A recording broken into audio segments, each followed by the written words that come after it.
Salve amigos e amigas, diretamente dos estúdios Pod7, estamos começando mais um episódio da segunda temporada do Papo de Escada. Estou mais uma vez com ele, Wesley Oiguchi, certo? Boa noite.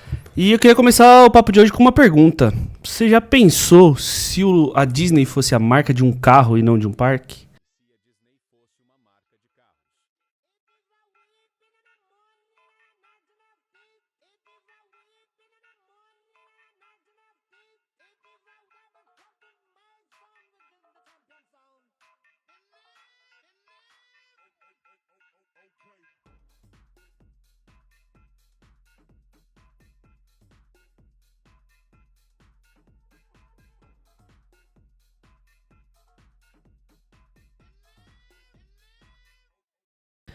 Você já pensou se a Stanley fosse uma marca de cerveja e não de copos térmicos? Pois é, o nosso convidado de hoje pensou nisso e muito mais.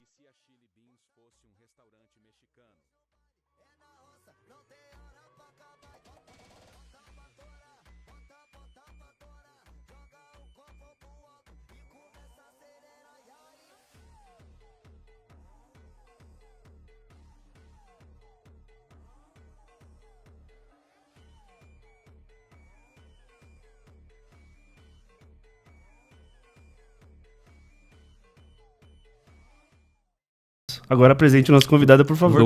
Lucas Molina. Lucas Molina. Vírgula, Molina. Molina. Bem-vindo, Lucas. Muito obrigado, gente. Agradeço aí o convite de vocês. Legal, cara. Prazer ter você aqui para contar essa história. Já deixei o pessoal curioso para saber exatamente o que você faz. Queria que você se apresentasse, né? Falasse um pouco da sua arte e do seu ofício. Eu compro parques tipo Disney, transformo em marcas de carro. Tô brincando, não faço não. Mas, bom, vou me apresentar então. Meu sobrenome é Molina. Muitas pessoas perguntam, seu nome é Molina? Eu falo, não, é que queria uma exclusividade, então deixei de lado o Lucas. Usei o Molina, mas o nome é Lucas Molina. Eu não sou designer de certificado ali, certinho diploma. Sou mais, vamos dizer assim, designer de vida, literalmente. Sou formado em gestão e marketing e agora faço pós-graduação em branding, na SPM. Voltado aí dentro dessa área de marcas, literalmente, mas nesse percurso aí do design foi onde eu fui começando a me apaixonar por marcas, enfim, aí foi onde eu acabei esbarrando dentro dessa parte de identidade visual, criação de marca, criação de logotipo e afins. Cara, que é uma parte muito delicada do negócio de alguém, da vida de alguém, né? A criação de uma identidade. É uma intimidade, né? Você mexe com uma intimidade, né? Com certeza. Seja de pessoa, seja de uma empresa também, porque... na verdade, a identidade visual, eu costumo até falar com os meus clientes que ela não é a parte principal de uma marca, né, ou de uma empresa como um todo, seja uma pessoa, seja um negócio, mas ela é como se fosse um tijolo dentro de uma construção. Então, é um tijolo essencial para você ter ali dentro, entendeu? Porque quando você quer ser conhecido, né, por outras pessoas, né, as pessoas têm que te ver e lembrar de você principalmente. E isso que faz a marca. Então, você ter ali... É como o próprio nome dela diz, é marca. É quando aquilo faz sentido, um produto, um serviço, uma pessoa faz sentido na sua vida, ela marca você. E isso é o que a gente precisa lembrar. E aí, para deixar essa coisa mais visual, mais bonita, mais charmosa, a gente chama de identidade visual, que aí tem um sistema todo, né? Um conjunto, né? Tem a parte das cores. Exatamente, tipografia, aí tem símbolos, enfim, etc. Então, tem muita coisa por trás aí. Mas qual que foi o seu start, assim? Porque você falou que você... Agora que você viu esse caminho do design aí, qual que foi o começo? Meu primeiro trabalho, que foi onde eu já comecei a gostar um pouquinho dessa área visual, foi como pipoqueiro. Eu trabalhei durante 2 anos e meio no quiosque de pipoca. Foi meu primeiro emprego. De cinema, assim? Ou... Não, a gente ficava um quiosque em porta de supermercado, geralmente. Então, as pessoas que iam fazer... Era geralmente supermercado de atacado, né? Que a pessoa vai passar tempo lá dentro, né, inteiramente. Então... comprar aquela pipoquinha para ir comendo enquanto faz a compra, né? Então, a gente tinha esses quiosques que ficavam nessas entradas dos supermercados. E aí, foi lá onde eu fiz meu primeiro estágio. Eu nunca tinha trabalhado antes na vida. Foi lá onde eu fiz meu primeiro estágio.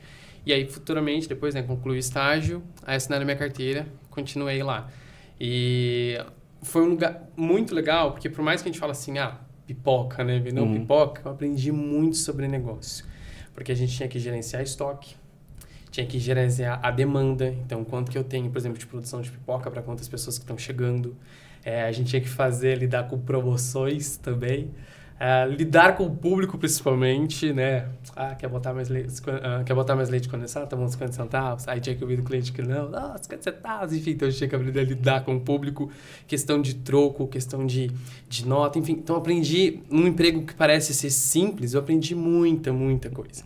E foi muito legal. E eu acho que uma dessas coisas que mais marcou nesse serviço, literalmente, foi o contato que eu tive com ali o meu patrão, meu chefe, naquele momento. Porque em determinado momento, enfim, concluí a faculdade, meu pai é pedreiro e eu sempre gostei de arquitetura. Então, eu sempre gostava de construção, porque meu pai levava para as obras, né? Então, tá vendo isso aqui? Não tem nada, né? Você vai ver daqui 3 meses. Pá, um prédio lá, uma casa, enfim. Então, ele sempre me levava para as obras com esse intuito, né? Eu ia ficar vendo e tal. E aí, uma vez, não sei por que diabos, eu decidi baixar o SketchUp, que é um programa que você faz, né? Constrói plantas. Aí acabou, né? Meu pai, obviamente, desenhava, é simples, né? Desenhava no papel, a planta baixa, literalmente, né? Aí, quando eu cheguei pra ele, falei, pai, que eu montei aqui uma casa no computador. 3D. Ele falou, legal. Meu pai falou, faz essa casa aí, eu fiz a planta baixa, agora você faz a planta. E aí, E aí, nossa, deu uma pressão, eu chegava na escola, e aquela pressão já dava lá os papéis lá na minha mesa. Isso foi depois da pipoca? Isso foi durante a pipoca. Então, eu fui gostando dessa área de arquitetura. Você tinha quantos anos? Eu acho que eu tinha uns 13, 14 anos aí, quando eu comecei a mexer, principalmente no SketchUp. Porém, aí nessa época, eu comecei a entrar também pro ensino médio. Aí no ensino médio, um professor meu falou assim, vocês têm que fazer alguma coisa importante, alguma coisa relevante, né, para a comunidade, para a escola. E afim, a minha escola era muito pequena, era um ensino médio, tinha só 3 salas. Era o primeiro ano, segundo ano e terceiro ano, só isso. E aí o professor botou essa, eu falei, professor, tem jornal escolar aqui na escola? Ele falou, não tem. Eu falei, vou criar um jornal escolar. Então tá bom. Aí lá fui eu tentando conversar com o diretor para liberar, deu tudo certo. Comecei no primeiro ano a fazer. Era impresso, né? A gente buscava matérias, eu fazia ali, imprimia na escola e distribuía. Mensal? Semanalmente. Caramba! Caramba, dava trabalho, hein? Dava um trabalhozinho. E tem que arrumar assunto, né? Mas a escola era pequena, então tinha uma fofoca, rolava solto. Era fácil de você contar. Difícil uma escola grande, você não fica sabendo o que acontece num outro. Se alguém gritasse numa sala, a gente já estava ouvindo, estava do lado. Mas enfim, aí deu certo. Aí, no ano seguinte, eu falei, agora a gente vai fazer em vídeo. Eu sempre fui muito apaixonado, voltando muito para trás agora. Meus primos sabem disso, eu sempre perturbei eles no quesito, vamos fazer uma novela, vamos. Eu não tinha nem câmera. Na época eu pegava um notebook, abria o videomaker, sei lá, tinha um programa lá de edição no videomaker, e eu gravava com a tela do notebook as imagens. E aí eu gravava jornal, gravava novela, pegava meus primeiros, eles eram os atores, eu montava o roteirinho ali, um filme, 12 minutos, legal.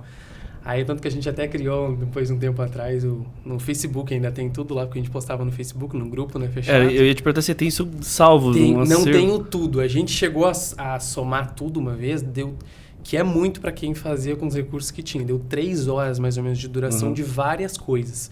A gente chegou até um dia a fazer um prêmio. E aí a gente chamou todos os primos e tal, ficamos premiando quem era o melhor ator, quem era o melhor jornalista. E eram quantos primos? Doido. Na época, eu acho que tinha uns 7 primos que participavam. Caramba! E a família é grande, então? A família a minha mãe tem 11 irmãos. Caramba. O meu pai tem menos. Mas quem é geralmente família de mãe. E aí esses 11 irmãos, todos tiveram filhos muito na sequência. Por exemplo, eu tenho 25 anos, eu tenho um primo que tem 23, uma que tem 22, aí depois tem um de 26, 27, 28. Então a gente... E vocês foram criados tudo próximos ali? Exato. Então a gente ele participava muito, sabe, de muita coisa. E aí, enfim, aí a gente tem esse grupo no Facebook, chama Rede TCP, que é Rede de Televisão Criada por Primos. Então sempre eu tive muito essa vontade, de querer trabalhar principalmente com audiovisual, me encantava muito. Então foi por aí que eu falei, a gente vai fazer um jornal com vídeo agora. Aí levei pra direção, perguntei, a gente pode usar a biblioteca? Ela falou, não, pode. Aí o diretor falou assim, eu vou comprar uma câmera pra vocês. Falei, ótimo, bom, vou apoiar aí nos estudantes. Aí ele comprou essa câmera pra gente e começou a fazer. Esse jornal, acho que ele teve, aí dava mais trabalho pra fazer um jornal com vídeo, né? Enfim, porque tinha que gravar matérias, piriri-pororó. Então, acho que ele teve mais ou menos ao todo umas 9 edições durante um ano, por aí. Mais ou menos, assim, uma mensal. E aí, enfim, a segunda edição do jornal, os postes de luz da escola estavam sem luz, literalmente. Então, à noite, era um breu. Os estudantes caminhavam literalmente no escuro. Falei, boa, matéria para a escola. Fui lá, liguei para o DIP, que era o Departamento de Iluminação Pública da cidade, que eu sou de Pelotas, no Rio Grande do Sul. E aí eu liguei para o DIP, bem jornalista mesmo, botei aqui para gravar, liguei para o DIP aqui. Aí gravei lá, enfim, me apresentei como estudante, enfim, tal, queria saber uma informação e tal. Aí ela falou, não, tá na análise para ser enviado. Só que isso fazia uns 2 meses que estava em análise esse recurso. No dia seguinte que eu liguei pro DIP, eles foram lá e religaram a iluminação. Nossa, pra quê? Aí o diretor da escola levou de lá em cima. Ele foi da sala, o estudante, pra falar a importância que o jornal fez, piriri porolo, nossa.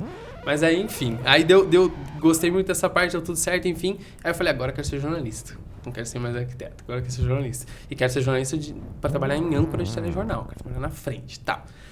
E aí, ainda tava, nesse meio tempo, foi no ensino médio que eu consegui estágio, né, como pipoqueiro, enfim. E comentei com o meu patrão, vou fazer, prestei vestibular para uma universidade, uma faculdade de Porto Alegre, né, na capital.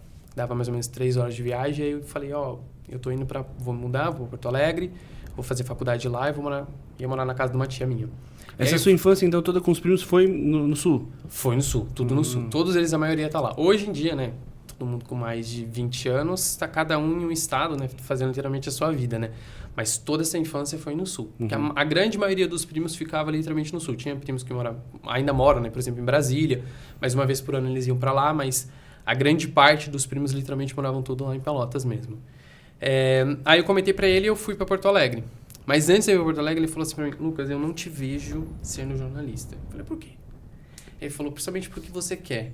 Porque você vai ser jornalista, você quer ser âncora de um telejornal. Eu não te vejo lendo um teleprompter e falando coisas que não venham da sua criatividade, entendeu? Não te vejo moldado. Ele falou, se eu fosse você, eu ia pra uma área mais criativa. Eu falei, tá, vou guardar aqui esse insight e vou seguir minha vida. Peguei e vou deixar guardadinho. Fui para Porto Alegre. Não deu certo ficar em Porto Alegre porque eu ganhei 50% de bolsa. Então eu tinha que pagar R$600 a mais. Todos os meses. Fora, obviamente, alimentação, vale transporte, enfim. E eu não consegui emprego, porque até aqui em São Paulo cada município tem um jeito diferente. Mas no Sul, nessa época, quando estava passando dos 17 para os 18, nenhum serviço queria me pegar, nenhuma empresa queria me pegar, porque não tinha o exército, não tinha a liberação do exército. Então, eu estava naquilo, podia me chamar e o exército podia me chamar e eu, ficar lá, né? E, pelo menos lá no Sul, né, não sei se isso é nacional, enfim, não sei como funciona, mas se uma empresa te pega, ela não pode te demitir se você é chamada, ela tem que continuar te pagando ali, enfim, porque não é um motivo, né? Porque você está servindo o país, acredito eu que seja essa justificativa, enfim.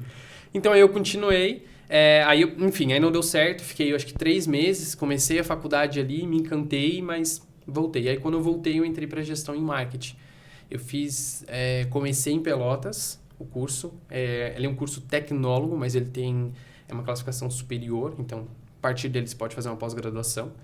Eu comecei em Pelotas, e aí, quando eu me mudei para Campinas, que foi em 2019, aí eu continuei em Campinas a fazer o curso, foi onde eu concluí, literalmente, superior em marketing, gestão em marketing.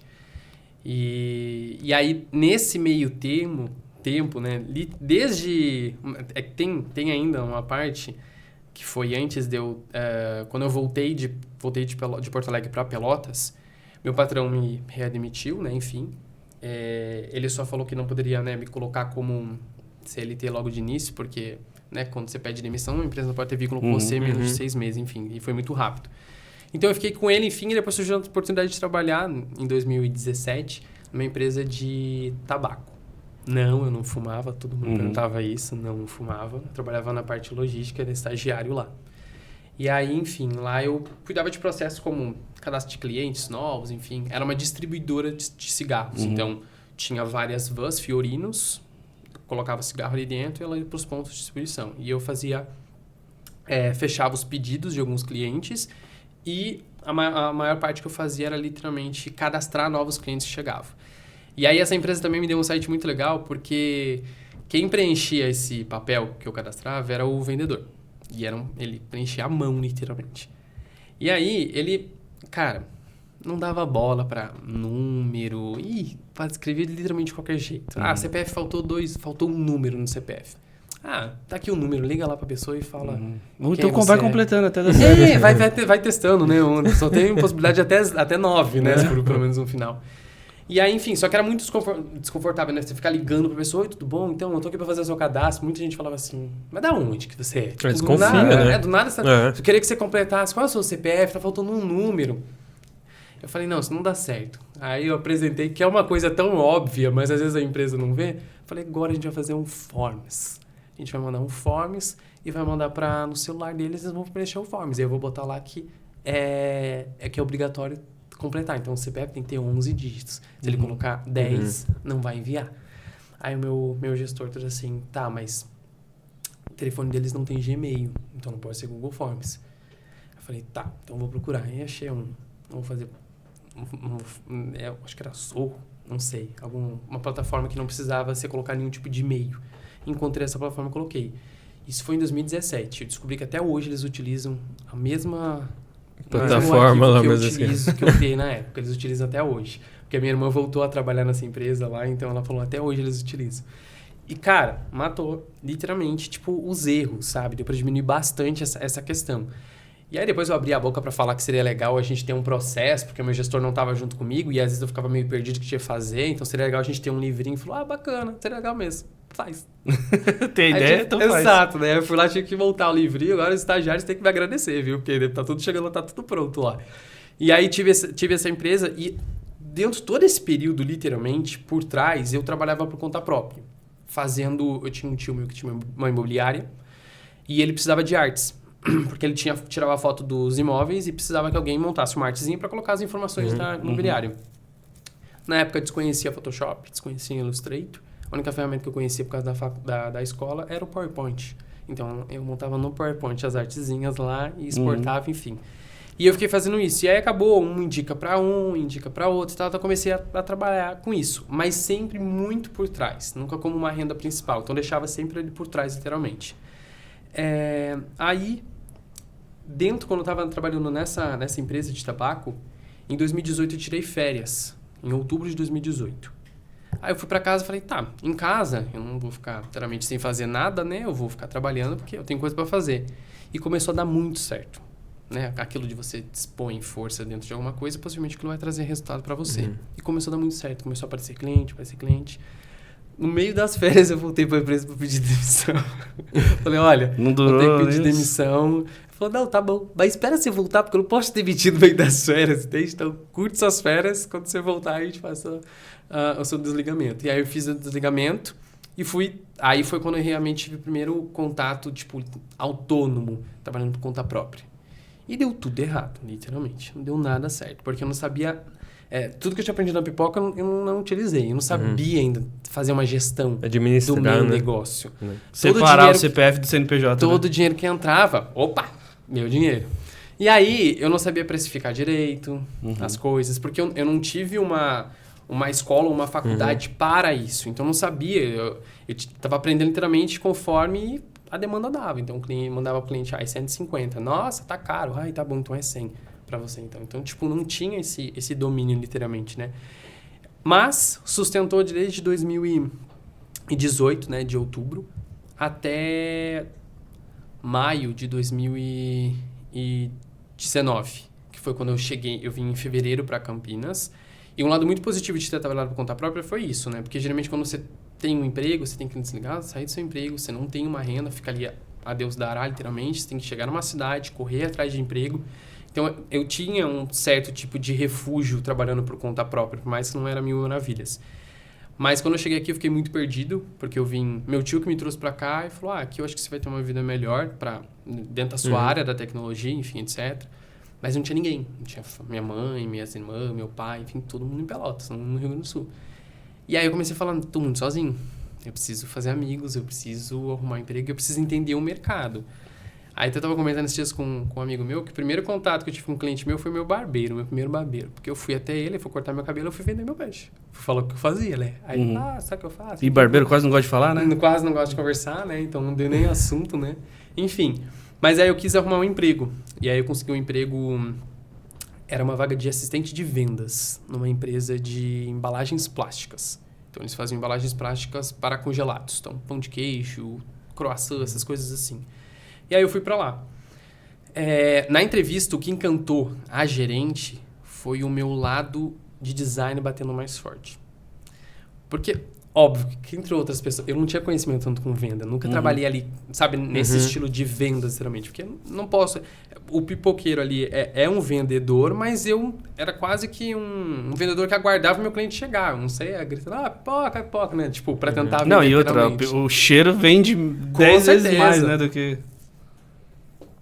Muita gente chegava e falava assim, nossa, que cheirinho bom, que pipoca você tem? Aí, pô, já vendia. Já era. Então era mais tranquilo. Aí nessa entrevista, né, ela colocou todas as embalagens que a empresa fazia, enfim. E aí eu comecei a ver os erros de design no meu ponto de vista. Eu falei, isso aqui seria legal se fosse mais pra cá. E aí ela começou a perguntar algumas coisas também. Enfim, isso foi numa quarta-feira. Aí eu fui embora pra casa. Na quinta-feira, ela me ligou, dizendo se eu podia ir lá novamente. Aí na quinta-feira eu voltei. E aí... Não, desculpa, isso foi numa quinta. Na sexta que eu fui lá de novo, e aí na sexta eu fui contratado. Falando, você vai ser contratado, segunda-feira você começa a trabalhar. E aí, enfim, comecei a trabalhar lá. Ela, depois de um tempo, eu sou bastante amigo dela hoje, a Gisela. E ela fala que ela brigou muito. Por quê? Antes, essa empresa em questão, ela não tinha um designer para montar as embalagens. Então, quando chegava um cliente que não tinha uma embalagem, eles tinham que terceirizar o serviço de criação. E o que ela vendeu pro dono da empresa? Vamos colocar esse tipo de serviço aqui dentro, entendeu? A gente diminui custo também, porque a gente tem uma pessoa para fazer isso. Eles se deram bem, eu me dei mal, porque eu fazia duas funções. O de vendedor e o de design de embalagens. Mas foi muito bom, porque eu peguei uma boa experiência. Eu nunca tinha feito embalagem. Aprendi um monte de coisa sobre clichêria, impressão literalmente semic, cor sobre cor, para poder chegar na cor certa. Era uma dor de cabeça, mas foi muito importante para conseguir entender um pouco mais sobre isso. E aí era assim, chegava cliente lá, quero começar o meu negócio, enfim, cliente de tempero. Esses temperos você compra no supermercado pequenininho assim. Então eles montavam a embalagem, beleza, você tem logo? Logo eu tenho, você tem embalagem? Não tem. Aí me levava um logo lá, e aí eu tinha que montar a embalagem a partir do logo ali. Aí como você montava. E cada logo vem de um jeito, né? Exatamente. A logo já era o próprio manual do design já. Sim. Só a logo, né? Não vinha nada pronto, né? Nada. Tanto que assim, eu perguntava, a Gisela geralmente ela é a gerente comercial, então ela que cuidava da questão dos clientes, né? Eu não tinha contato com o cliente assim nesse nível. A Gisela, não tem um arquivo em vetor do logo para poder me enviar? Não, o cliente só tem essa imagem mesmo. Se vira. Bacana. No pixel, né? Exatamente. Quantos logos eu tive que vetorizar, porque o cliente não tinha que colocar o logo lá. Então, mas aí quando você começou a trabalhar aí, você já sabia os outros programas, os outros softwares já? Já, porque quando começou a dar certo lá em 2018, na verdade um pouquinho antes, eu falei assim, deixa eu pesquisar um pouco mais sobre alguns programas. E aí eu comecei tem Photoshop, o que será que é? E aí baixava, dá pra fazer isso. Eu fui aprendendo, mas não cheguei a fazer nenhum curso pra isso. Eu até costumo falar que eu fazia uma coisa que eu não recomendo muito pra algumas pessoas, que é assim, eu tive reuniões. Inclusive aqui em Campinas, quando eu cheguei e eu estava tentando ainda trabalhar por conta própria, eu fiz reuniões com algumas empresas. Mas isso em Pelotas também já aconteceu. Eu chegava na reunião, você falava, então o que você faz? Eu trabalho com isso, aquilo. Legal, você sabe fazer isso? Sei, claro que eu sei. Você fazer, chegava em casa no YouTube, como fazer tal coisa. E é assim que eu aprendia, entendeu? Tanto que tudo que eu sei até hoje de mexer, que são os meus principais programas que eu mexo, que é o Photoshop, o Illustrator e o After Effects, que eu envolvo um pouquinho ali para edição, criação, animação de logos, todos foi por conta própria, literalmente. Um tempo atrás eu comprei um curso de uma pessoa que era de Photoshop e me entediei e falei, eu vou ver. Não rola depois, né? Não, só a didática, porque, né? Porque ele de fato é literalmente isso. O curso era para quem talvez não tinha tanto contato, não sabia. Porque o cara começava a falar assim, não, você pode fazer isso. Eu falei, não, mas eu posso fazer aquele outro jeito, você fazer do outro. Aí não ia dar certo. Eu falei, então tá bom, vamos deixar de lado. Mas eu vou até te falar um negócio. Você falou que você tem 25, né? Eu tenho 42 e faço isso até hoje. De ser autodidata? Não, chegar na reunião e falar que sabe fazer, não sabe. Atenção, clientes do Wesley. Não, pior, eu cheguei já na reunião com o cliente e falei assim, ele, nossa, perfeito, obrigado. Eu falei, deixa eu te falar um negócio. Eu não sabia fazer nada disso. Já cheguei pro cliente e falei, você é louco? Essa minha própria gerente, foi até engraçado, não sei se eu posso falar muito isso, mas enfim, ela me ajudou a montar o meu novo currículo depois que eu tava junto com eles. Porque ela tinha, na época, não sei, 49, eu acho 48, por aí. E ela sempre trabalhou no comercial. Então, ela sempre contratou muita gente. Muita gente. O time de comercial muda muito e tem que contratar muito. E ela começou a me falar sobre várias coisas que o currículo deveria de ter. E aí, ela começou a me ajudar muito a montar o meu. E aí, quando ela foi pegar o meu e foi montar, aí ela falava assim, isso aqui, o que é? Aí eu falei, é After Effects. Ela falou, o que é isso? Eu falei, é um programa. Ela falou, tá, e quanto que você sabe mexer? Aí eu falava assim, não, você mexer básico. Ela falou, não a gente vai botar que você sabe básico, a gente vai botar o programa aqui, porque se te pedirem, tu vai aprender a mexer nesse programa, isso tu já sabe. Então ela sempre instigou nisso, entendeu? Tipo, se você quer realmente aquilo ali, corre atrás, você vai aprender, entendeu? E aí foi por isso que eu falava, porque eu sabia que se eu pegasse, né, pra aquela informação, aquela notícia e corresse atrás, eu ia conseguir aprender. Tinha essa facilidade. Claro que vai de pessoas para pessoas também, não dá pra dizer, né? O hacking que vocês estão fazendo agora, literalmente... Não, eu acho que tem um perfil muito bem diferente, assim, do cara da autônomo com o CLT. Sim, exato. Um cara que tem um perfil de CLT, ele não consegue fazer isso. Não, jogar tudo pro alto e apostar assim, então vou me virar, não dá. Exato. Mas aí... Voltando nessa parte, então aprendia sobre relação de alguns programas.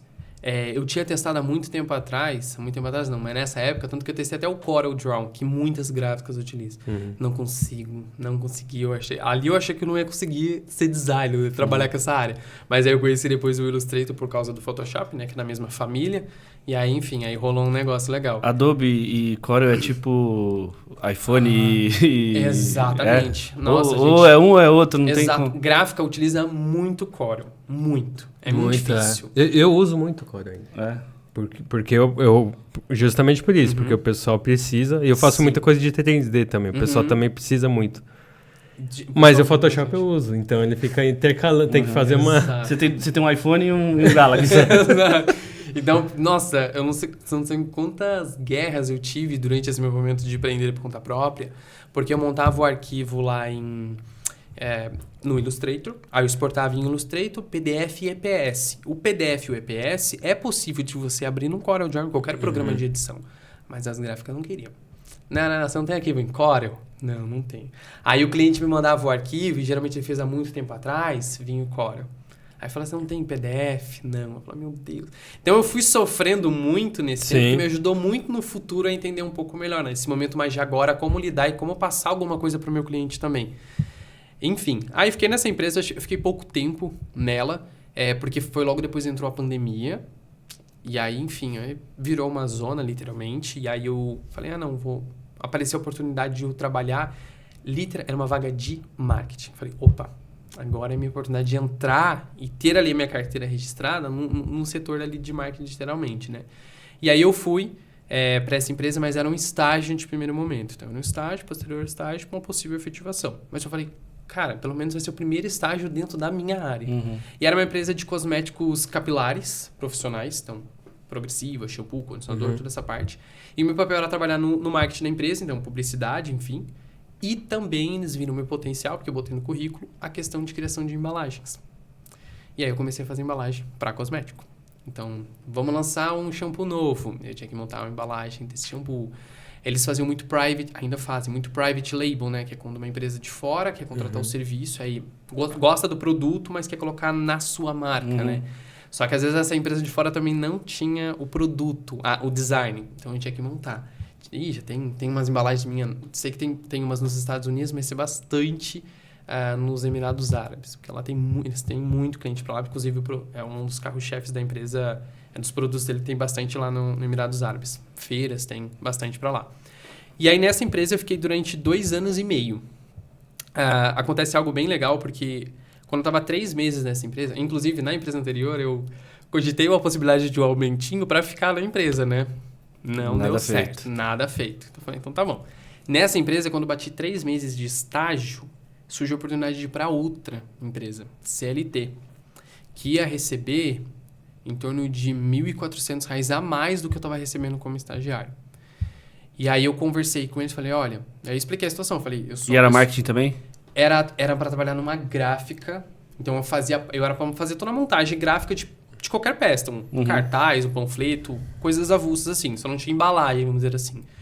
E aí eu cheguei, fui bem transparente com a minha gerente e com a moça, minha colega de trabalho, que trabalhava na época. Ambas fizeram a minha entrevista, então convidei as duas para conversar e falei, olha, eu trabalho por conta...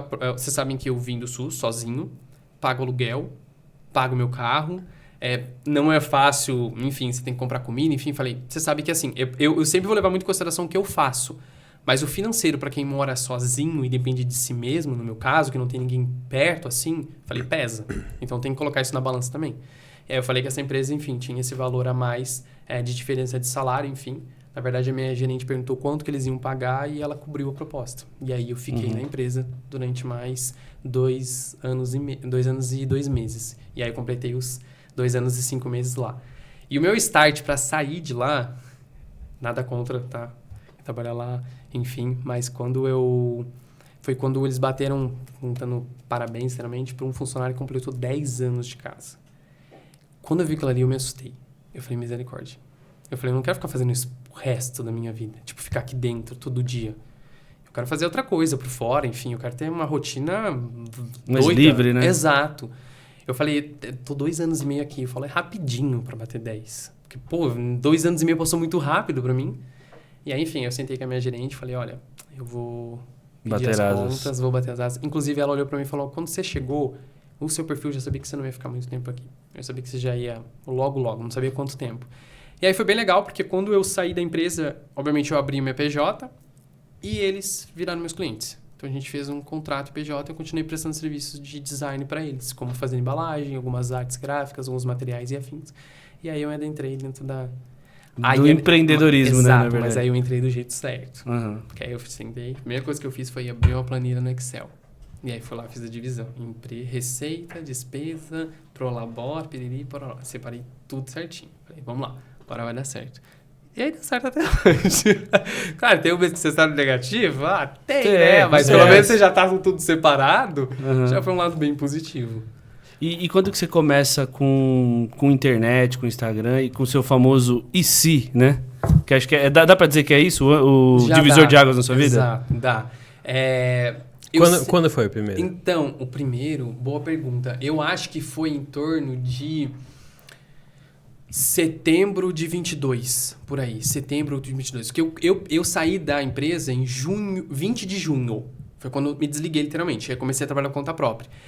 Eu já tinha rede social, trabalhava com rede social há muito tempo atrás. Porque lá em 2017, quando eu começava por conta própria, eu já fazia ali. Mas nada muito chamativo. Inclusive, naquela época, o Instagram era muito bom para entregar. Então, tinha conteúdos meus ali que organicamente batia, sei lá, 200 curtidas. Tipo, nem tinha nada demais. Era um post avulso, mas já tinha 200 curtidas. Para alguém que tinha, sei lá, na época, acho que eu tinha uns 500 seguidores. Pô, o engajamento era bom. Sim, ótimo. Vamos tirar mãe, primo, tio, enfim. Mas mesmo assim, o engajamento era bom. Aquele monte de primo, né? Um monte de primo que eu tinha, né? Os 12, tio, enfim. E aí, dentro dessa época eu já trabalhava. Mas aí, enfim, quando eu entrei de novo, né, em 2022, eu excluí tudo, arquivei tudo. E falei, vou começar de novo de um jeito diferente. E aí comecei a postar algumas marcas minhas, que eu criava mesmo. Então, comecei a postar. E aí, nessa época, eu tinha 700 seguidores na rede social. E assim, tinha post que tinha 20 curtidas, 17 curtidas, não tinha nenhum... E aí, as 17 era família mesmo. Tipo, não tinha ninguém de fora, não. Tipo, não tinha engajamento, não tinha um retorno naquilo ali. O meu trabalho só se sustentava devido à indicação. Tipo, um cliente recebeu indicação de enfim, passou para outro e tal. Mas a rede social não trazia nenhum cliente, nenhum mesmo. E aí, enfim, aí eu fiquei, mas eu falei, não, vou continuar, porque tem que persistir, né? E eu fiquei postando, enfim. E aí, eu acho que foi... Enfim, foi no final do ano, aí quando foi chegando essa época, eu fui lá e eu postei um primeiro vídeo, tenho quase que certeza que é ele, que é se o Corote fosse uma marca de luxo. Mas como que surgiu isso? Eu peguei e eu acabei tava seguindo um TikTok ali, e vi uma pessoa de fora da gringa fazendo isso, mas com uma marca local, que eu nem conhecia. Mas eu achei a dinâmica do vídeo dele legal. Falei, olha que legal a proposta dele. Só que essa pessoa, ela era mais focada, ele tinha um trabalho legal pro símbolo da marca. Ele não focava muito pra escrita. eu falava, eu não sou muito do símbolo, eu gosto mais da escrita. Eu falei, então eu vou me despojar em cima da escrita da marca do que em cima do símbolo. Porque eu sei que se eu focasse no símbolo, talvez seria algo que eu não conseguiria sustentar por muito tempo este quadro. Então eu joguei em cima de uma coisa que eu sei que eu conseguiria sustentar se caso viesse a dar certo. E aí eu postei esse vídeo. Eu não sei se ele foi o primeiro, mas eu sei que ele foi o primeiro a hitar. Que assim, não foi aquele hit, mas eu acho que pra quem tinha 200 curtidas, do nada o vídeo começar a subir e você bater 30 mil views, já foi ótimo, sabe? O telefone já começou a parar, enfim, postei acho que meio-dia o vídeo, tava almoçando. Nossa, foi alegria, né? Vendo o vídeo viralizar, 30 mil Aquele monte de notificação. Exato, um monte de gente curtindo, enfim, pessoas seguindo. E aí eu comecei a subir, né? Tinha 700 seguidores, comecei a subir, aí começou a bater, tipo ali, isso foi já em janeiro, e eu acho que bateu uns 1.400 seguidores em janeiro, então quase que eu dupliquei, né? Eu tava com 700, foi 1.400 em janeiro. E aí, eu continuei postando esses vídeos. Então, postei se a Nutella fosse uma marca de luxo. Comecei a postar vários vídeos nesse mesmo estilo, né? E aí, ambos estavam dando uma média ali, mais ou menos, tipo assim, 50 mil views, 30, 35, 40. Então, já estava trazendo um engajamento legal. Eu sei que nessa época, até janeiro de 23, eu tava ali com uns 350 mil contas alcançadas no Instagram, devido a esses vídeos pequenininhos assim, né? Não postava todos os dias, tentava, tipo, postava um dia sim, aí passava outro dia, postava não. Porque rede social é um outro trabalho também. Então, tinha que encaixar devido à minha agenda também. E aí, enfim, chegou uma semana que eu tinha montado um vídeo, que foi um vídeo da Toddy, da Chocolatado.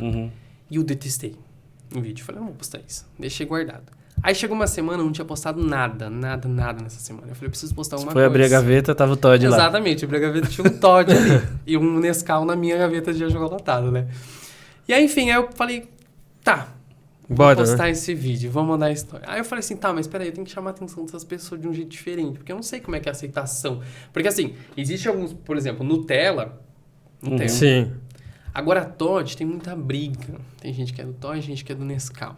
Aí eu já vi gente no tem gente que é do Illustrator e do Core. Exatamente, do mesmo jeito. Aí eu falei assim, depois eu até descobri que um monte de pessoas começaram a marcar. Não, eu amo Três Corações. Desde que Três Corações já chocolatado, sabe? Mas enfim, é o tal negócio do arroz por cima, arroz por baixo. Cada um vai no seu, literalmente.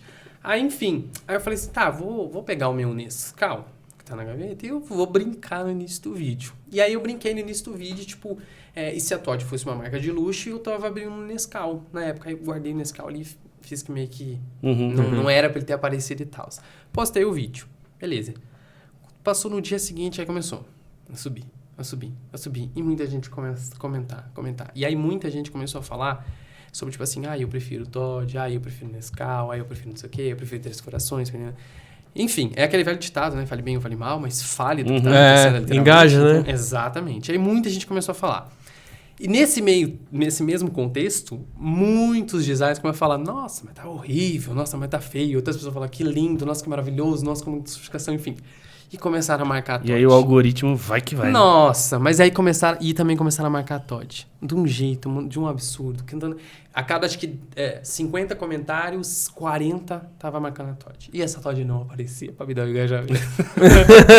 Não aparecia. Gente, mas eu fiquei assim, gente, essa DM da Toddy deve estar um saco. Deve estar, que inferno esse rapaz pra me estar de fazer. Estagiário deve estar... Nossa, deve estar apavorado. E foi. E aí esse vídeo hoje ele tem 1.700.000 views. Na época lá, quando eu postei, eu acho que ele ficou ali na casa... Ele bateu 1 milhão, mas ficou... Esses 700.000 views foi ao longo dos outros anos, enfim, que foi passando. Depois de muito tempo, acho que uns 2 meses talvez, por aí, surge a Toddy respondendo. Aí ela foi lá e ela respondeu dois stories, enfim. E depois que ela respondeu, o povo continuou. Mas a Toddy veio ver. E eu falei, misericórdia, ela já viu, para. Daqui a pouco ela manda eu te excluir esse vídeo, tá perturbando ela. E aí, enfim, aí eu falei... E ela comentou de forma engraçadinha, assim? Comentou. Na verdade, teve bastante vídeos que as marcas engajaram. Por exemplo, eu fiz uma vez se o Oreo, né, fosse uma marca de joias. E aí o Instagram da Oreo foi lá e comentou, tipo assim, acho que eu tô no segmento errado. Aí depois uma pessoa falou, Oreo, eu te amo. Aí ela falou assim, ela respondeu, tipo, todo mundo quer sempre dar um biscoito, entendeu? Então é engraçadinho quando eles ficam dando isso. Muitas marcas vieram a responder ali, porque as pessoas ficam mandando. Eu geralmente nem marcava muito, porque a minha intenção era mais com os meus seguidores do que com a marca em si, entende? Então, eu queria isso organicamente já vão fazendo, né? Exato. Mais tinha, né? E aí teve muita marca, Latam, enfim. Claro que aí eu entro no mundo, às vezes, que eu dou liberdade, dou voz para algumas pessoas falarem sobre marcas. Então, fiz de alguns vídeos, não vou citar, vou deixar as pessoas olhar, aonde viralizou bastante, tipo assim, 1,5 milhão. E muita gente foi falar mal, achou uma oportunidade para falar mal da marca. Mas aí não é o problema meu, né? Entendeu? Porque, enfim, eu ainda tô trazendo uma visibilidade falando sobre aquele negócio. Mas, enfim, aí eu chamo a questão outra. E é bem particular, porque do mesmo modo como tinha muita gente elogiando, né? Falando, não, essa marca para mim já é de luxo. Outras pessoas falavam, não, enfim, ou pelo preço que cobra, já é de luxo mesmo, né? Como, por exemplo, quando eu fiz da Milka. É que também aí tem uma estratégia, né? Pensar estrategicamente em que marca que eu vou fazer e o que eu quero causar naquela pessoa. Eu sei que Milka não é qualquer chocolate, entendeu? Mas ele não é um chocolate que eu posso considerar de luxo, porque, né, se você quiser, você compra um Milka, né? Dependendo da sua faixa, né? A sua classe social. Você compra o Milka. Então, era muito legal sempre pensar nessa parte estratégica. Tipo, por exemplo, pensar muita gente comentou no vídeo da Toddy falando, olha ele falando da Toddy e pegando o Nescau. Eu sei, fiz isso pra você comentar esse tipo de comentário mesmo. Então, tinha muito dessa estratégia de pensar o que as pessoas poderiam falar ou argumentar sobre aquela criação.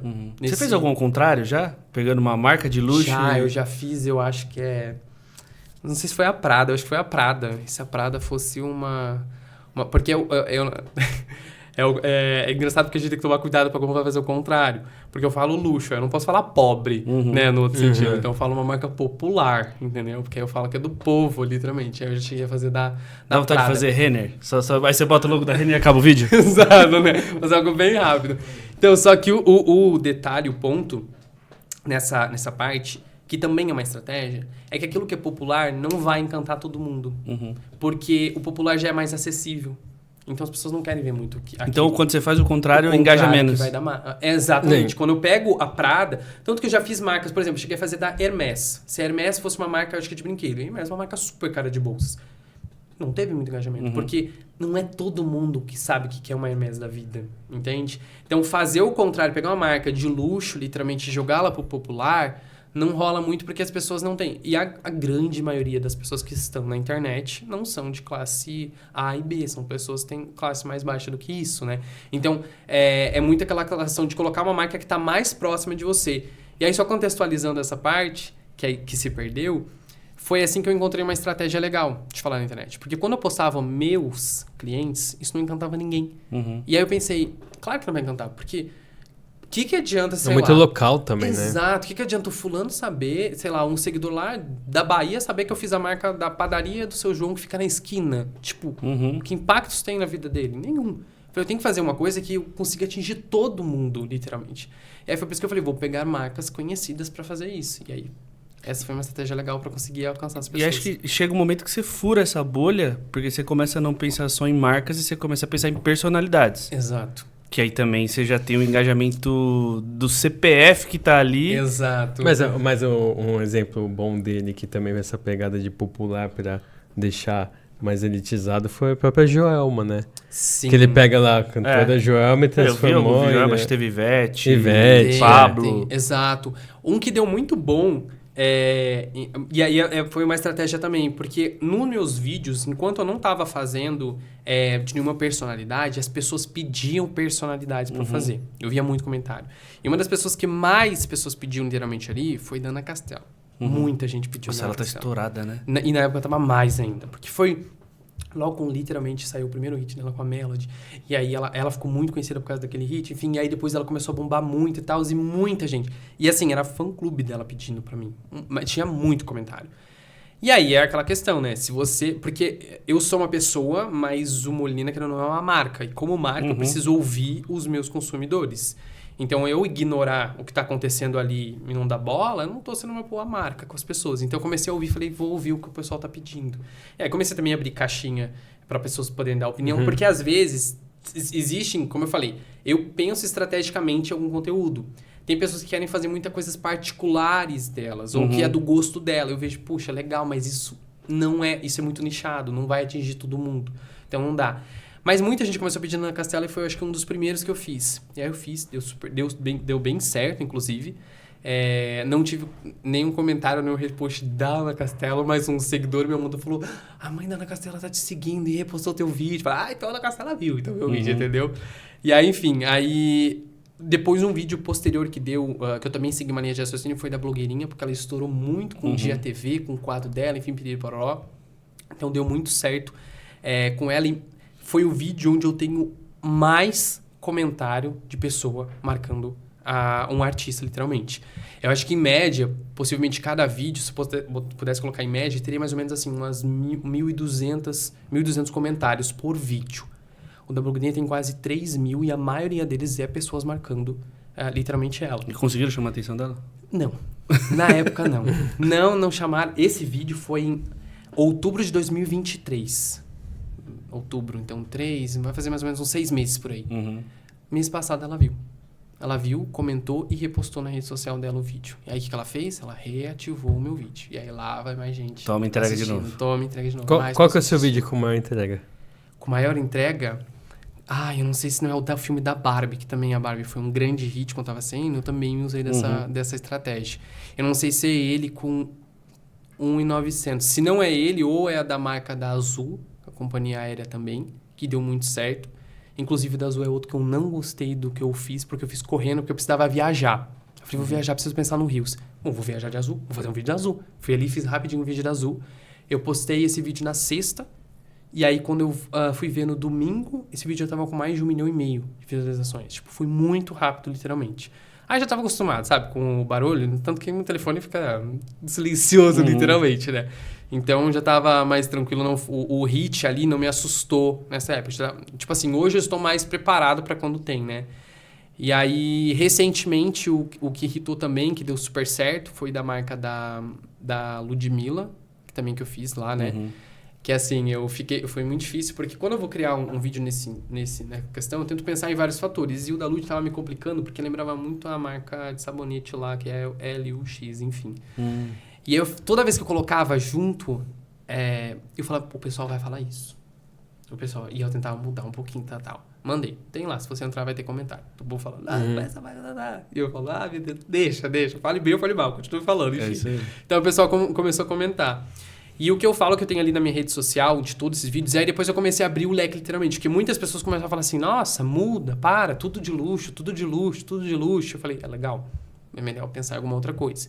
E aí eu acho que foi a primeira das marcas que eu fiz no segmento oposto, foi a Gucci. Que aí eu peguei uma marca de luxo, mas coloquei num segmento legal, que foi infantil. E querendo ou não, Gucci é ainda mais conhecida popularmente do que Hermès, né? Nesse quesito. Então a Gucci foi bem legal que as pessoas viram essa relação.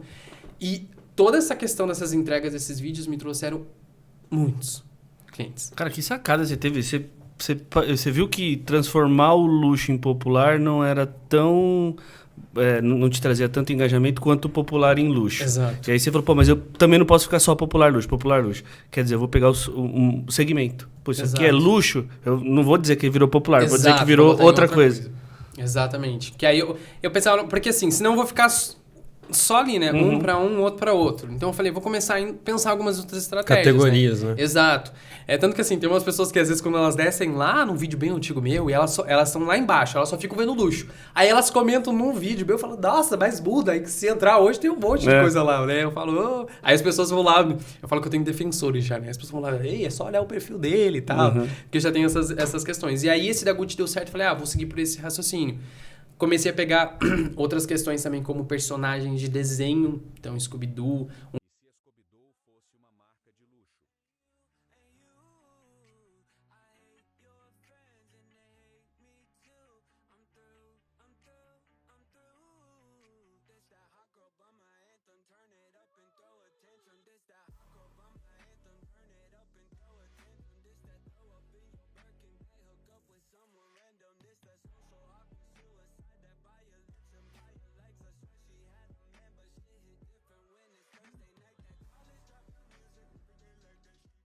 Um dos primeiros que eu fiz que deu certo foi o Bob Esponja, que eu cheguei a fazer também. Então eu peguei essa... e é sempre pensando estrategicamente. Eu vi o Scooby-Doo, tinha uma silhueta de um cachorrinho. Era o que? Era marca de... Puxa, mas eu acho que, se não me engano, acho que era de grife, acho que era de roupa, alguma coisa assim. E sempre pensando estrategicamente. Porque Scooby-Doo, Bob Esponja, agora eu não me lembro qual... Eu sei que eu cheguei a fazer outros. São desenhos que, assim, não tem como. Porque se eu for pegar desenho... Hoje em dia não existe tantos desenhos marcantes como existiu na época. E outra coisa que tem que pensar, não adianta pegar um desenho de 2022 que essa criança não vai estar vendo o meu vídeo. Quem vai estar vendo ali vai ser um pai, vai ser um jovem, enfim. Então tem que pegar um desenho que seja da época dele ali, né? Não dá pra pegar... por exemplo, eu assistia, sei lá, Incrível Mundo de Gumball, como é que é? Hora de Aventura, esses vídeos assim, mas... Pegar um Scooby-Doo, pegar um Bob Esponja, esses desenhos, são desenhos que realmente marcaram, sabe? Corrida Maluca, sei lá, não cheguei a fazer, mas quem sabe pode ser um também. Então, eu comecei a ir por esses outros caminhos que foram dando certo. Porque aí eu abro um pouco o meu leque, né? E essa estratégia me ajudou muito, por exemplo, a trazer outros segmentos de clientes. Porque eu me lembro que muita gente que veio falar, eu tenho uma loja infantil. Eu vi o seu vídeo da Gucci, que você transformou em loja, em se fosse uma loja para crianças, uma marca infantil. E aí eu quero que você faça a minha marca. Então, abrir o leque foi um lado positivo não só para os meus seguidores, mas para o meu portfólio com os meus novos clientes. Sim. A gente teve um burnout, literalmente, eu e o Lucas, porque era somente eu e ele. E de uma hora para outra, com esse vídeo da Todd, se eu não me engano, acho que assim, era coisa da gente acordar numa segunda-feira e ter 700 mensagens para responder no WhatsApp. E como você responde 700 pessoas? Aí você respondia uma, aí você ficava torcendo para ela não te responder. Porque você tem que responder outra. Responder a resposta. E aí ela respondia. E aquilo virou uma bola de neve. Eu me lembro que o vídeo da Azul também, a gente postou na sexta, quando a gente entrou na segunda-feira, tinha 600 mensagens. Isso é quando acumula, mas diariamente eu costumo ter em torno de umas 150 pessoas mandando todo dia mensagem ali. Aí hoje tem uma equipe que trabalha junto comigo para poder gerenciar isso, porque na época não estava dando certo. Tanto que a gente, devido a essa superlotação que eu tive que causou um burnout, eu falei, esse final do ano eu vou tirar umas férias, eu preciso. E eu nunca tinha feito isso, mesmo quando eu tirei, por exemplo, férias lá em 2018, eu não parei para realmente descansar, porque aí foi quando eu foquei no meu negócio. Então eu nunca tinha parado literalmente pra, sabe, chega de serviço, vamos focar um pouquinho na saúde mental. E eu fiz isso ano passado. Fiquei ali, parei de 20 de dezembro a 8 de janeiro. Falei, vou parar. E quando a gente voltou, tinha 890 mensagens para responder. Porque irritou um vídeo da Balduco, que eu também fiz estrategicamente no Natal. Então, todos os conteúdos que eu faço ali, nada é à toa. É por acaso. Tem que ter uma maneira assim. Claro, eu vou fazendo muito deles por questão de demanda, as pessoas vão pedindo, né? Então, eu vou fazendo também. Mas quando eu sei que eu preciso, quem sabe, focar num hit, aí eu tenho que parar e pensar, o que eu posso fazer? Então, por exemplo, o do Léo Santana também, que eu cheguei a fazer. O Léo Santana foi muito engraçado, porque eu parei numa hora e falei, eu nunca fiz marca de um homem. Eu tô falando de mulher. Só mulher. E aí foi quando eu falei assim, na verdade não só mulher, mas eu estava fazendo só nesse segmento. Eu falei, eu preciso fazer de outras personalidades, de outras coisas. Esse do Léo ficou bem legal, hein? Sim. Foi de propósito que você fez parecendo um músculo, assim, o G? Não, foi por acaso. A ideia era o GG, literalmente. Aí quando eu juntei, eu falo, é muito legal, porque eu falo que uma marca ela se torna legal quando ela dá uma abertura para as pessoas conseguirem imaginar, claro que coisas positivas, mas conseguem imaginar coisas a partir do que elas estão vendo, né? E muitos meus dos seguidores, eles vão lá, olham um negócio que não era intencional de eu ter feito e as pessoas comentam. Eu falo, verdade, por acaso, entendeu? Esse do GG, a intenção era mais GG. Quando eu coloquei, eu falei, ficou legal o formato, mas eu não tinha visto ainda os dois MOOCs. Aí as pessoas que mencionaram, falaram, olha, parece um MOOC. Eu falei, bacana, parece mesmo, e faz todo sentido. Aí teve gente que chegou lá e falou assim, não entendi, GG, o que isso faz sentido? Aí as pessoas lá comentam, que ele é conhecido como GG, Então essa parte foi bem legal. E aí todo esse processo aí de criação, literalmente, até a parte da edição dos próprios vídeos, muitas pessoas já vieram pedir orçamento para edição de vídeo, tanto que eu nunca divulguei isso. E as pessoas ficam me pedindo para fazer edição de vídeo. Como você faz edição de vídeo? Isso aqui para ajudar a separar o que é realmente job do que é curioso. Exato, exatamente. E, enfim, mas aí muita gente, mais ou menos assim, o bom que nessa época, que eu falei para vocês, quando eu saí lá do meu serviço LT, eu quis estruturar tudo de maneira bem correta. E, inclusive, eu montei um site por conta própria. E esse site foi muito fundamental. Porque as pessoas clicavam no meu link da bio e iam para o site e lá eram distribuídas para os lugares certos, literalmente. Então, as coisas deram certo, literalmente. E foi o que eu falo para as pessoas assim, eu acredito que hoje na internet muita gente irrita e às vezes não consegue ter um retorno tão rápido daquele hit, né? Ela precisa ter uma visibilidade ainda maior, enfim, etc. No meu caso, não. Eu já tinha estruturado o que eu estava fazendo, porque era normal, só precisava de mais clientes, vamos dizer assim. Então, eu já estava com tudo pronto, literalmente. Então, aí, quando chegou o cliente, eu já tinha tudo bem estruturado nessa parte. Não digo, obviamente, que eu consegui atender todo mundo. Ano passado, quando não tinha equipe, era só eu 100% fazendo tudo, a agenda era de 4 meses para frente. Então, a pessoa entrava em contato e falava, eu queria criar uma marca. A gente estava em março. Eu falava, consigo começar em agosto.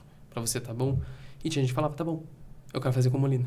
E ficava pra fazer. Mas e hoje tá quanto tempo essa? Hoje a gente já conseguiu diminuir, mas hoje tá pra maio. Hoje tá pra maio. A gente já tem... A gente sempre fecha... A gente tá em... vou falar sobre 2 meses. 2 meses. Daqui um tempo, a gente tá em março. 2 meses, Exato. Tava 4 antes, agora ficou 2. 2 meses.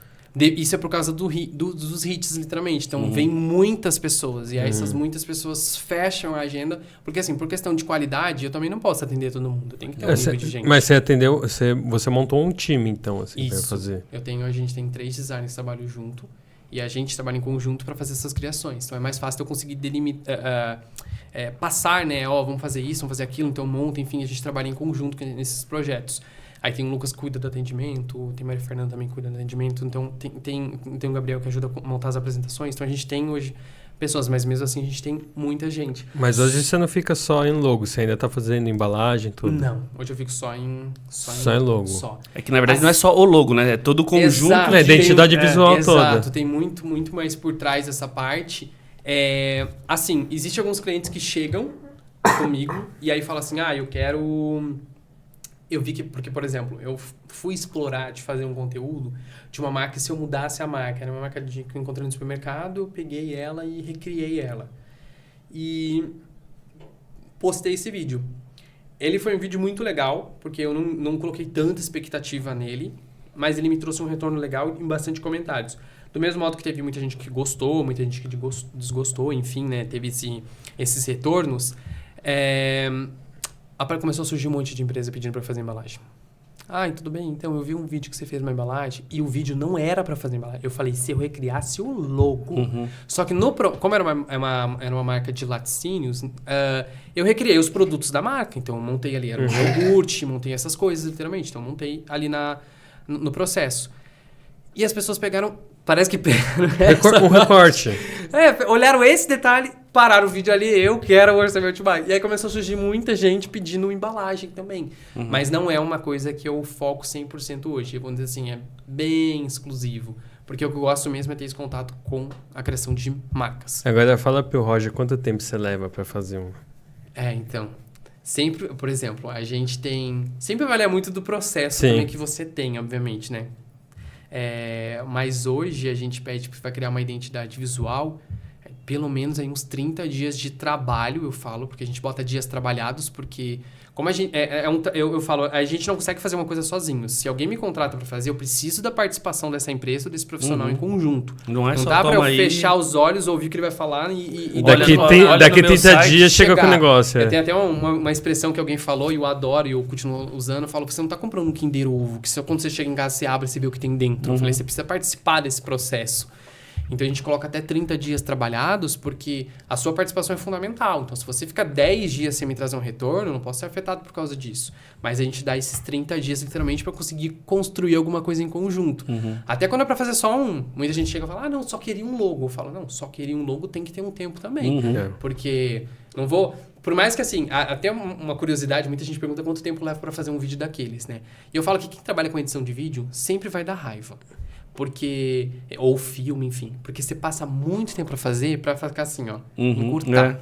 É sempre assim. Então, esses vídeos que duram 30 segundos, eu fico mais ou menos umas 3 horas pra fazer esse vídeo de 30 segundos. Porque, primeiro, não é simplesmente eu abrir o programa, lembrar... sei lá... Nestlé, beleza. E começar... Não, eu tenho que pesquisar o segmento que eu quero fazer. Sei lá, de café... Então tá bom, então vou lá, eu acho que até cheguei a fazer nesse tempo, eu fui lá buscar, fui ver logos, como que são a identidade de cafés, enfim, entender como é a proposta, para montar tudo isso para conseguir colocar no vídeo. É assim, tem muitos vídeos que eu passei 2 horas e falo, tá horrível, vou pensar em outra marca. E aí eu vou lá e penso em outra marca. Esse vídeo, inteiramente, da marca que eu mudei, né, que eu vi no supermercado, eu acho que a gente tem um certo tipo de tristeza, né? Porque muita gente começa a comentar coisas que não faz sentido ou não era para ser o foco, então você fica meio chateado, sabe? Porque não era a intenção. A gente falou, nossa, ficou uma bosta, ou coisa nesse sentido. E, pô, esse vídeo eu levei 6 horas para fazer. Foi num domingo. Eu comecei, acho que 1h, fui parar 6, 7 horas da noite para postar às 8 o vídeo.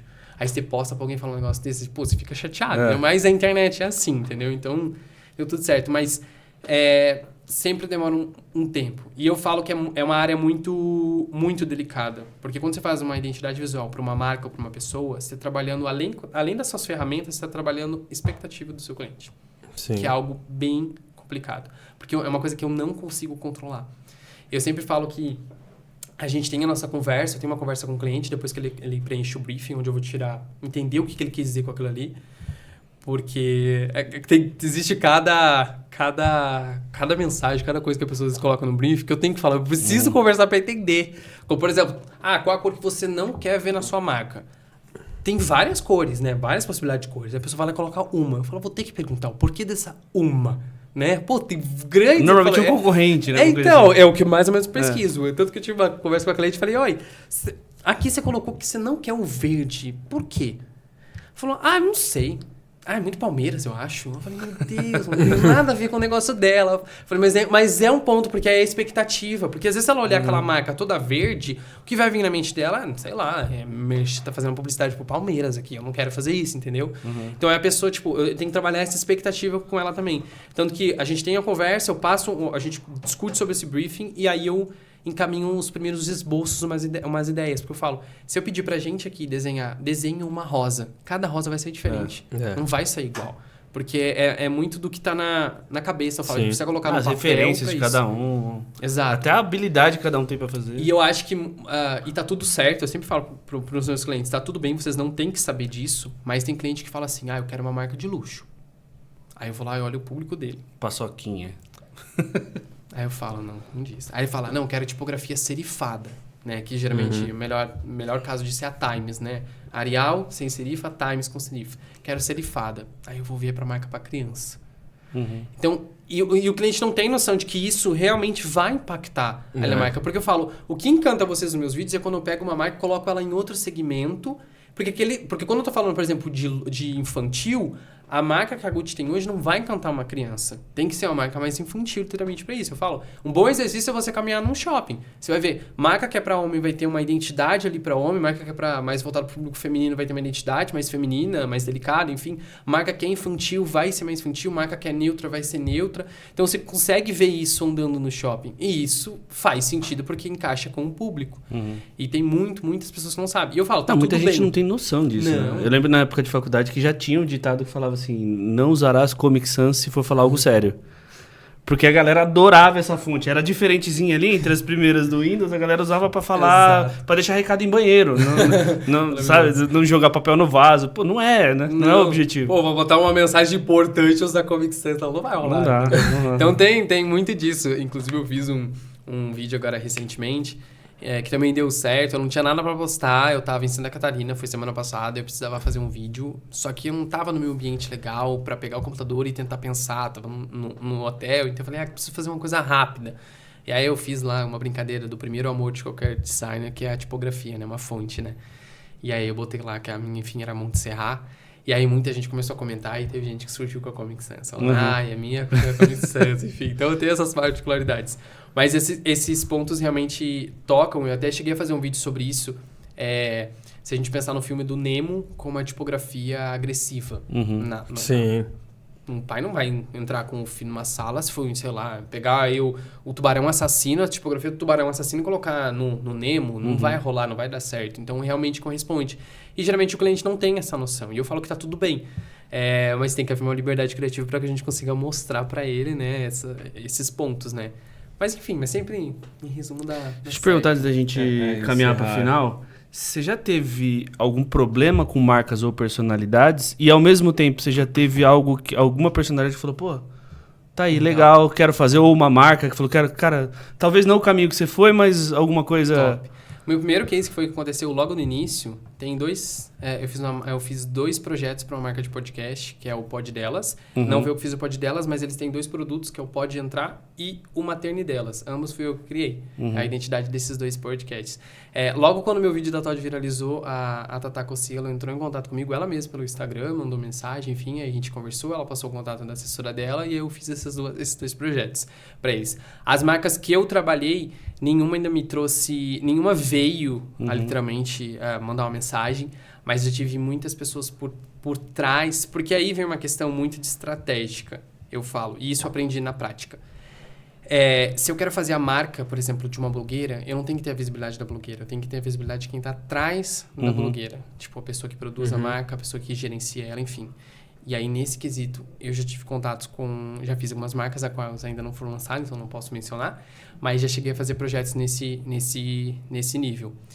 E de ter problema, nunca cheguei... Não precisou nunca remover nenhum vídeo? Nunca precisei remover Hate pesado vídeo. Também não pegou? Não. Nada que tirasse... Assim, a maioria dos hates... Por exemplo, esse vídeo que eu mencionei da Todd, ou até mesmo da Balduco, que eu fiz, muita gente viu um C ali depois do bar e começou a falar Bacudu. Enfim, muita gente começou a falar isso. Muita.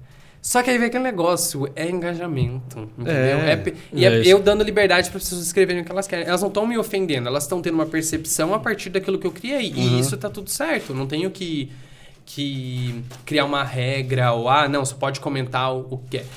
Eu já excluí alguns comentários de algumas pessoas que ofenderam a personalidade do que eu fiz, que eu acho que ali não é um ambiente para isso. Sim. Usar o meu espaço para tentar, sabe, começar uma linha de raciocínio de ódio ali sobre a personalidade ou sobre a marca. É diferente de você falar, não gosto da Todd, eu gosto do Nescau. Tá legal. Agora você começar a pegar... É que pra marca é mais difícil. Agora, eu já teve de personalidade, a pessoa falar, não, essa pessoa... Eu falei, não, aqui não, esse tipo de conteúdo não. Porque se eu deixo alguém vai responder embaixo e aí vai começar todo mundo a responder. Então, eu prefiro não deixar. Mas não tô dizendo que eu não recebo críticas do meu trabalho. Isso não. As pessoas vão lá, tem vários designs, eu falo, gente, fica tranquilo, tem conteúdo que eu posto aqui que eu não gosto, mas eu preciso fazer um conteúdo, eu vou lá e posto, entende? Mas nunca cheguei a ter nenhuma marca que eu precisei remover por causa de... não pode usar. Inclusive, eu tive uma das marcas que eu tive, mas, enfim, só não vou comentar qual delas. É chato, né, falar isso, mas eu não posso comentar qual delas. A pessoa que criou uma marca dessa pessoa tá fazendo um projeto comigo hoje de identidade para uma marca dela. Que aí foi algo bem legal. Então, tipo... Ela disse que ela viu o meu vídeo, ela participou de um projeto semelhante para essa pessoa, ela viu esse vídeo, ela gostou do meu trabalho, a proposta que eu fiz, e aí ela quis entrar em contato comigo para fazer essa marca. Mas uma marca pegar e ele ter feito alguma coisa lá, ele também dá um engajamento pra marca, né? É bom também, né? Então, por isso que eu até perguntei imaginando que fosse ter menos problema, porque hoje as marcas estão preocupadas em comunicar de um jeito mais descontraído, assim como é o perfil do vídeo. Então, porque se ele poda ele, é pior pra marca. É pior, final, com certeza. Fica num ambiente mais de censura, ou de, não tô aberto ao novo. Exato, imagina, tu pegar um vídeo irritado lá, por exemplo, pegar um vídeo da Todd, muita gente começou a falar da Nescau, por exemplo. E aí, muito em relação de gosto, eu acho que as marcas têm que ser um pouco maduras. Se hoje a gente está falando que a marca ela é mais humana, então ela tem que ser madura. Não pode ser um humano que não é maduro. Então, ela tem que entender que existe pessoas que gostam do produto dela, mas vai existir pessoas que não é o público dela. Então, por exemplo, a Todd vir lá e me mandar uma DM e falar, exclui o vídeo que você postou porque tem muito comentário dizendo Nescau. Não acho um ponto legal. Não. E eu já vou ter o pensamento muito sobre essa marca, entende? E eu acho que é literalmente isso. Eu acho que eu dou liberdade para as pessoas também falar, porque assim... muita gente fala... Tem gente que fala, não gosta ali da marca, mas a grande maioria são pessoas que defendem a marca, gostam da marca, falam sobre ela, enfim. Então, eu acho que isso traz uma certa visibilidade para a marca, que às vezes ela pode estar até abafada, né? Excluída, sem falar muito, enfim, etc. Então, acho que eu ajudo, às vezes, num certo ponto, a trazer um pouco de visibilidade para sem dúvida. Marcas. E outra também, se o Nizam foi criticado pelo que ele fez lá do Itaú, né? O novo desenho do Itaú. Quem vai se abalar depois daquilo, né? Com certeza. Não é isso. Críticas aí. Acho que é isso, então. A gente ainda tem muita coisa para falar sobre marcas, a construção de identidade. Fica aí um convite para um segundo papo, para a gente, enfim, ampliar esse tema que é super legal. E as pessoas te acham nas redes sociais como Literalmente, eu, o Molina. O Molina. Exato. Isso te encontra no Instagram. Acessa todos esses conteúdos que a gente falou bastante aqui. Exatamente. No Instagram já tem tudo literalmente ali. Bacana. Sigam lá, comentem bastante nos vídeos do Lucas. Né? E parabéns, pô. Você viu que eu conheço, né? sou fã do trabalho. Comentei com algumas pessoas que você vinha aqui, pessoas que já ou seguem ou viram o seu conteúdo de algum jeito passando na timeline deles. Então o negócio tá ganhando cada vez mais proporção. Vida longa aí ao perfil. Continue fazendo os vídeos aí pra quem gosta do seu trabalho. Certo? E não esquece da gente, hein? Não esquece da gente. Pode deixar. Depois você faz um vídeo lá falando como seria o logo de um podcast se ele fosse bom. E aí no final aparece esse aqui. Seria uma boa, pode deixar. Certo? Agradecendo o pessoal que tá aqui com a gente. Não deixe de se inscrever no Papo de Escada. Ative as notificações. Compartilhe esse vídeo com um ou mais amigos para ajudar o nosso movimento aqui, certo? Semana que vem a gente volta com mais um papo. Até nosso próximo. Até mais. Valeu. Tchau. Ótimo, gente. Bom, hein, cara? Valeu, velho. Imagina. Eu ia te perguntar no meio da conversa, você nasceu... Pode comer. Eu ia perguntar pra ele se ele nasceu em Pelotas. Ele... A gente nasceu inteiro.